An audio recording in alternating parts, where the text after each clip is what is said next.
आत्मानन्द सिंहज्यू, किराँत धर्मगुरु आमा मोइगुम अङसिङमाङ साम्बा पवित्र हाङमा लिङ्देज्यू, उपस्थित विशिष्ट अतिथिहरू साथै यहाँ पाल्नुभएका सम्पूर्ण दाजुभाइ दिदीबहिनीहरूमा मेरो सादर नमस्कार छ। सेवाहरू, मेरो नाम सबिना काफ्ले हो र आजको यो विशेष टिममा विशेष अवसर प्राप्त प्रोभाइड गरिदिनु भएकोमा यहाँ टिमलाई हार्दिक धन्यवाद दिन चाहन्छु।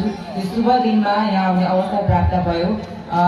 किराँत धर्मगुरु आमा मोइगुम अङसिङमाङ पवित्र हाङमा लिङ्देज्यूको 70औं जन्मोत्सवको हार्दिक मङ्गलमय शुभकामना पनि व्यक्त गर्न चाहन्छु र साथसाथै यहाँ अगाडि बसेर यो सांस्कृतिक कार्यक्रम अवलोकन गरिरहँदाखेरि चाहिँ साँच्चै नै एउटा अद्भुत खुसी मलाई महसुस भइरहेको छ।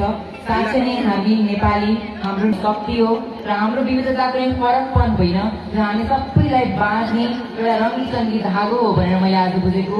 हजुरहरूलाई यो शुभ अवसर शुभ दिनको लागि धेरै धेरै शुभकामना व्यक्त गर्दै म बिदा हुन चाहन्छु। धन्यवाद, नमस्कार।